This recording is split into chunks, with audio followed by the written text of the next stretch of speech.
Então vamos lá, seja muito bem-vindo a mais um vídeo aqui no canal e hoje a gente vai te ensinar como que você vai aprender a identificar e otimizar esses seus componentes com dois recursos importantes dentro do React para você otimizar e melhorar a performance dos seus projetos aí. Vamos lá? Então olha só, deixa eu até tirar minha câmera aqui, eu vou diminuir um pouquinho, né? Acho que fica melhor aqui. Então eu tenho aqui um projeto, já está rodando, eu usei aqui o Vite, né? O React.js, estou usando até TypeScript, mas independente do TypeScript ou JavaScript, basicamente a mesma coisa do que a gente vai fazer aqui, tá? Então aqui eu tenho um formulário e dentro desse formulário eu tenho, ó, um campo de nome, um de e-mail e um de descrição, que é um text area, tá? E cada um aqui a gente está usando aquele padrão, né? Que a gente pega um value e também um onChange e atrela a uma useState. Ou seja, tudo que eu digito aqui no nosso campo nome, eu pego e atrelo a uma useState que eu chamei de name e também toda vez que eu troco o valor aqui dentro, a gente chama a propriedade onChange do input e pega o valor que você digitou, passa para sua useStateName para armazenar lá dentro, tá? É uma forma que a gente pode fazer? Com certeza é uma forma que a gente pode fazer, mas a gente vai aprender a melhorar isso aqui passo a passo, sem usar biblioteca externa nenhuma, tá? Então essa é uma forma aqui que a gente chama de controlled, ou seja, toda vez que eu digito alguma coisa aqui, ele pega o que você digitou, dispara um onChange e pega lá o texto, o evento, e a gente coloca então o texto que você digitou dentro do seu useState. Entendido isso? Perfeito. Agora a gente tem um componente aqui, ó, chamado aluno, tá? Esse componente, eu estou usando ele aqui, ó, tá vendo? Aluno, ele até aparece aqui, ó, nenhum aluno online. E se a gente olhar esse componente aluno, eu vou abrir aqui o componente dele, não é nada, é apenas um componente aluno que tem um H3 aqui fixo, tá? Mas olha que interessante, né? Eu vou vir aqui no meu aluno, eu vou colocar aqui um console, tá? Console.log, vou colocar até componente aluno foi chamado, tá? Então, coloquei aqui e eu vou salvar, beleza? Salvei aqui. Vou voltar, vou fechar e eu vou salvar aqui. Vou abrir aqui o nosso inspecionar e vou vir aqui no nosso console. Vou até limpar aqui, ó, ou vou dar um F5, ó. Dei um F5, ele chamou duas vezes, né? Por que que ele chama duas vezes, né? Porque a gente está usando, né, no React, por padrão, se a gente olhar aqui dentro do main ou dentro do index.js, no meu caso o TSX aqui, ele vem com aquele strict mode, né? Então ele monta e desmonta o componente para ter um efeito de teste, para a gente poder ver o funcionamento do componente. Mas isso aqui é apenas em desenvolvimento. Então, como a gente está só testando aqui para mostrar para vocês, eu vou comentar isso aqui só para não confundir vocês, tá? Então eu vou comentar isso aqui. Beleza, tirei, deixei só o nosso app aqui. Salvei aqui, tá? Salvei, vou fechar. E agora vou voltar aqui no nosso projeto e inspecionar de novo. Vou vir no console e vou dar um F5 aqui, ó. Dei um F5 e maravilha. Ele executou o nosso console aqui, ó. Componente aluno foi chamado uma única vez, né? Porque o componente de fato montou na tela, renderizou aqui.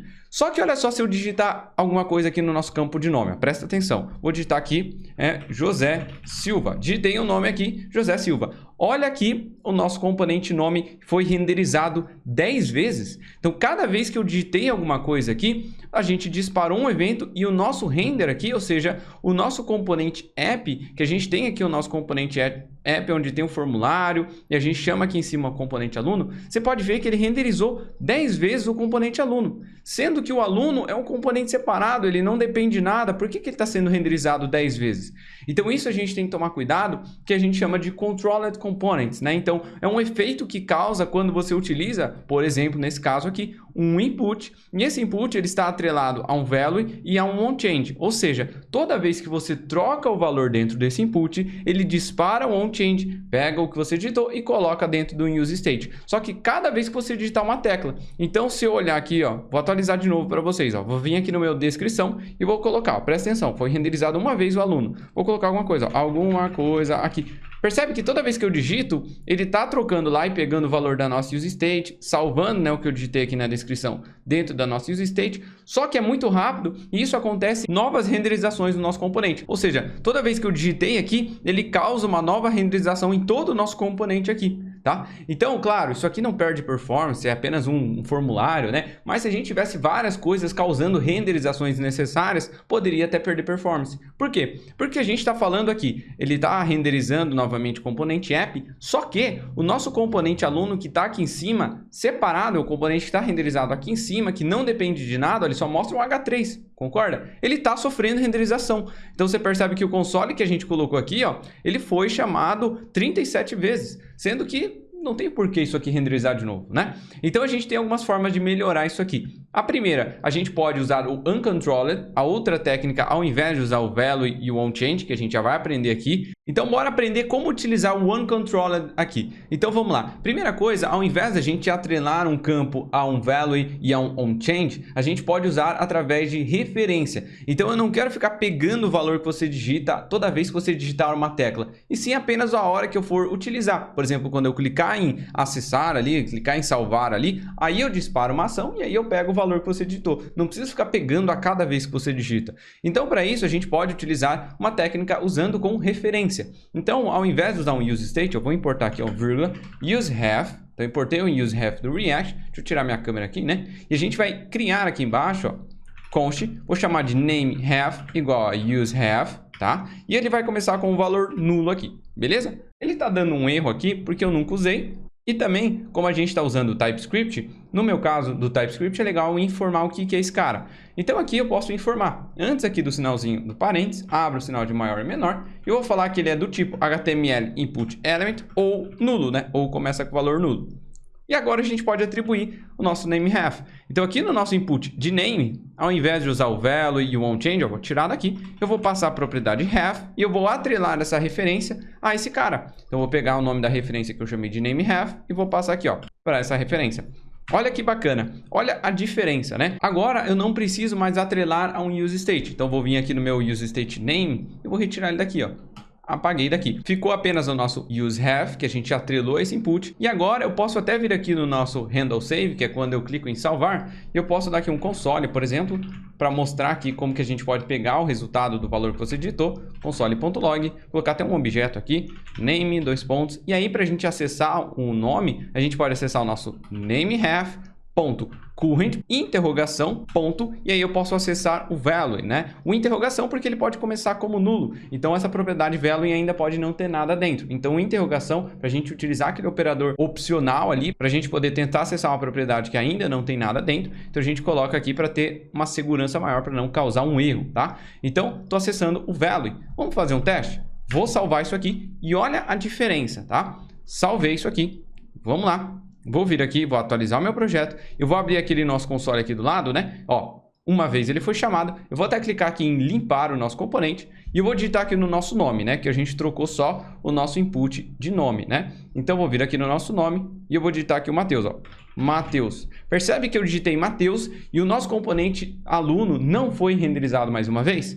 Olha a diferença, né? Então, agora a gente não está mais causando renderizações desnecessárias no componente. Porque agora, toda vez que eu digito alguma coisa aqui dentro do nosso componente nome, ele não renderiza novamente o componente, porque a gente não está pegando através dessa value e o onChange, porque o onChange ele causa essa renderização a cada tecla que você digita lá dentro. Tudo que mudar dentro do input, ele chama ali o onChange. No nosso caso, agora a gente está usando nesse componente input aqui, nesse campo input, uma referência. Então, eu estou apenas atrelando, falando que, olha, o nameHave é quando eu acessar esse cara, essa referência, eu estou acessando esse input, beleza? Então, eu posso digitar o que eu quiser aqui dentro, que eu não estou causando renderização.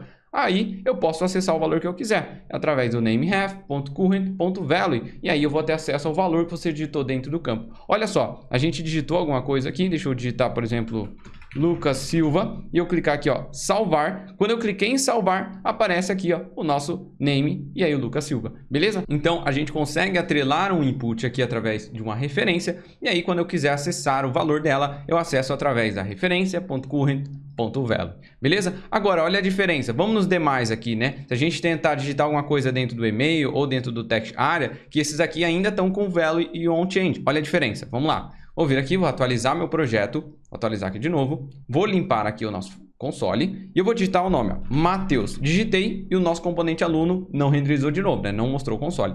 Vou lá no nosso text area, que o text area ainda está com onChange. Então vamos lá no nosso text area e vou digitar alguma coisa aqui.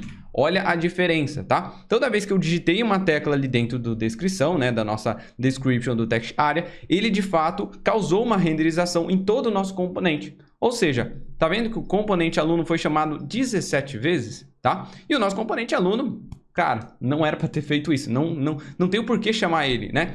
Então, a gente tem que tomar cuidado quando a gente vai usar um input, um text area e algo atrelado a um value e a um onChange, que toda vez que a gente troca o valor, ele causa essa renderização. Claro que com o React é muito rápido, a gente nem percebe essa renderização aí, mas é legal a gente entender o funcionamento aí, tá? E pode ser que, às vezes, isso pode perder performance, às vezes é isso que você quer mesmo, maravilha, mas a gente tem que saber que tem como usar dessa forma também. Então, essa forma você já evita essas renderizações desnecessárias, beleza? Só que a gente pode melhorar ainda mais protegendo o nosso componente. Vamos supor aqui, ó, que o nosso componente aluno, eu quero que você passe uma propriedade para ele chamada nome ou name, né? Então, vamos aqui no nosso aluno, eu quero que você passe uma propriedade name, por exemplo, e a gente pode até pegar esse name e colocar dentro de uma use state. Então, vamos supor aqui que quando você clicar em salvar, tá? Olha só, vou criar uma use state aqui, ó, const, vou chamar de user, set user, igual use state, vou começar ela aqui com uma string vazia, e quando você clicar em salvar, eu vou pegar o valor que você digitou aqui no campo nome e vou passar para essa use state user. Então, olha só, tirar o console, né? Vou vir aqui, vou dar um if, vou verificar se não tem nada digitado, aí eu vou barrar. Então, se não tiver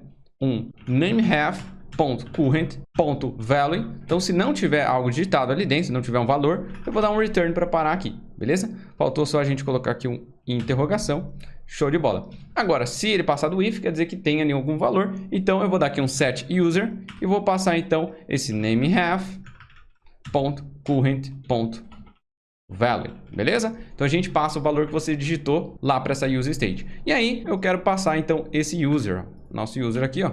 Vou passar para o nosso componente aluno aqui, beleza? Então, passamos uma propriedade para esse componente chamada name, que é um user, né? Que é uma use state. E a gente pode ir lá no nosso aluno agora. Eu vou falar que eu vou receber ela. Então, interface aluno props, já que eu estou usando o TypeScript, eu vou falar o que eu estou esperando. Vou esperar receber uma propriedade chamada name, que ela vai ser uma string.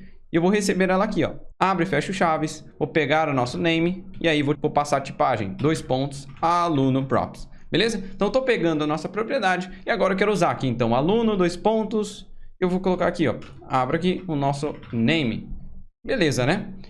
Vou salvar. Para até quando tiver vazio aqui, ó, eu vou fazer até uma condição aqui, ó. Se tiver algum aluno, eu vou renderizar ele. Se não tiver nenhum aluno aí dentro dessa propriedade, eu vou colocar aqui nenhum aluno. Beleza? Eu vou salvar isso aqui. Então, olha só que legal o que a gente fez. A gente tem um componente que espera uma propriedade chamada name. Eu pego essa propriedade padrão do React, né, e renderizo ela aqui. Só isso. E aqui no nosso app, o que eu tenho? Eu chamo esse componente, eu passo a propriedade name, que dentro dela eu vou passar o que tiver dentro da nossa use state user. Então, nossa use state user, ó, ela começa vazia aqui. E quando a gente digitar aqui no nome e clicar em salvar, a gente chama a função. Eu passo o que você digitou no nome para essa nossa use state user. Olha só, vou salvar isso aqui, salvei e vamos lá. Vou atualizar, vou fechar aqui, vou vir aqui, ó, atualizei, vou zerar aqui e eu vou lá, vou digitar o nome. Então, José Silva, beleza, eu vou clicar em salvar, ó, cliquei em salvar, aí ele chama o nosso componente aluno. Então, o componente aluno renderiza mais uma vez aqui. Show de bola. Só que os outros campos aqui, a gente não usou aquela referência, lembra? Então, se eu vier aqui na descrição, alguma outra coisa, e eu for digitando, ó, que nem depende do nosso componente, tá vendo que ele ainda causa aquela renderização desnecessária. E para isso, a gente pode proteger o nosso componente usando o React Memo, né? Para a gente poder memorizar o retorno de um componente e só renderizar novamente quando a propriedade que eu estou esperando receber no componente sofreu alguma alteração. Como assim? O React Memo ele vai armazenar em cache o retorno do nosso componente, da função desse nosso componente aqui, para evitar renderização desnecessária. Então, se ele renderizou a primeira vez com a propriedade name aqui, que tem Mateus lá dentro, ele, beleza, ficou aqui. Ele só vai renderizar novamente esse componente quando essa propriedade que a gente está esperando receber, chamada name, sofreu alguma alteração. Se ela mudar de valor, se acontecer alguma coisa com ela, aí ele vai falar, opa, então beleza, joga o cache fora, agora vamos renderizar isso aqui de novo. Então é isso que acontece. Como que a gente pode utilizar? Olha que simples também. Eu posso importar ele aqui, from React, vamos trazer aqui, ó, o memo.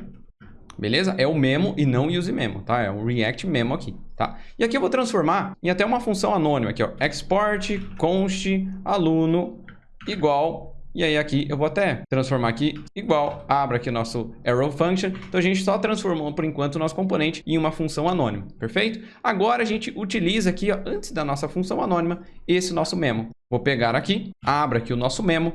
Abro mais um parênteses E aqui no fechamento do nosso componente eu fecho mais um parênteses, tá? Então ele está em volta desse nosso memo aqui, beleza? Salvei, ele vai ficar branco aqui mesmo, a gente só atualiza aqui para ele refrescar o nosso componente. E olha a diferença que isso está causando, né? Agora, como o nosso componente aluno está em volta desse nosso memo aí do React Memo, ele está memorizando o retorno dessa função do componente. Ou seja, ele só vai renderizar novamente esse componente quando essa propriedade aqui, ó, chamada name, sofrer alteração. Olha que interessante. Vou salvar.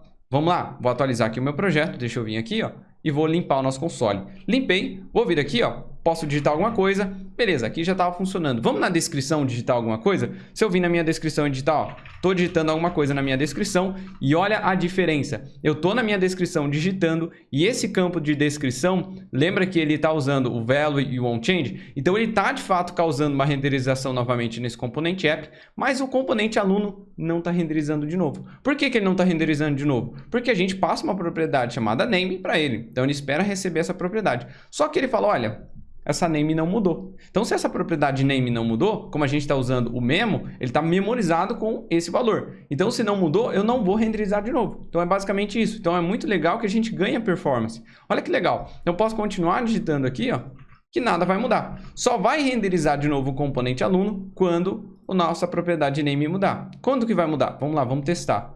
Vou vir aqui, vou digitar um nome, ó, José, e eu vou clicar em salvar. Cliquei. Aí, a nossa propriedade name mudou, né? Porque a gente mandou um nome lá. Aí, o componente aluno é renderizado de novo. Então, se eu digitar mais alguma coisa, nada acontece. E se eu digitar outro nome, por exemplo, Matheus Fraga, clicar em salvar, ó, mudou o nome, então renderiza novamente o nosso componente aluno. Olha que legal, né? Então aí a gente garante que esse componente aluno só vai ser renderizado novamente quando a propriedade que a gente está mandando sofrer alteração. Então quando o valor aqui da propriedade mudar, sofrer alteração, aí ele vai renderizar esse componente aluno novamente. Então é algo que tem que tomar cuidado também quando usa esse React Memo, que é algo que a gente está memorizando em cache esse componente e guardando, né, que ele só vai trocar quando essa propriedade mudar, mas é algo que a gente pode utilizar também. E a outra forma é quando a gente utiliza inputs dentro de um componente, a gente pode, ao invés de só usar o value e o onChange, a gente pode atrelar via referência também. Então isso ganha bastante performance dentro do projeto. Então, eu espero que você tenha gostado desse vídeo aqui. Se você gostou, se você aprendeu alguma coisa com esse vídeo, ó, se inscreve aqui embaixo e compartilha com seus amigos que estão estudando o React para ajudar a gente a chegar ao maior número de pessoas. E lembrando para você que quer aprender o React desde o extremo zero, dominar o JavaScript ou TypeScript, temos aqui a nossa inscrição do curso, ainda está aberto para você que quer criar aplicações profissionais desde o zero. Tá aqui embaixo e aproveita que as vagas são limitadas. Então eu te vejo lá dentro para você que quer aprender, ter um suporte 1 a 1, ter acesso à comunidade exclusiva dos alunos para aprender de verdade e entrar para o mercado. E eu vou ficando por aqui, vou deixar desse ladinho aqui um vídeo para você assistir que também é show de bola. Te vejo então nesse próximo vídeo.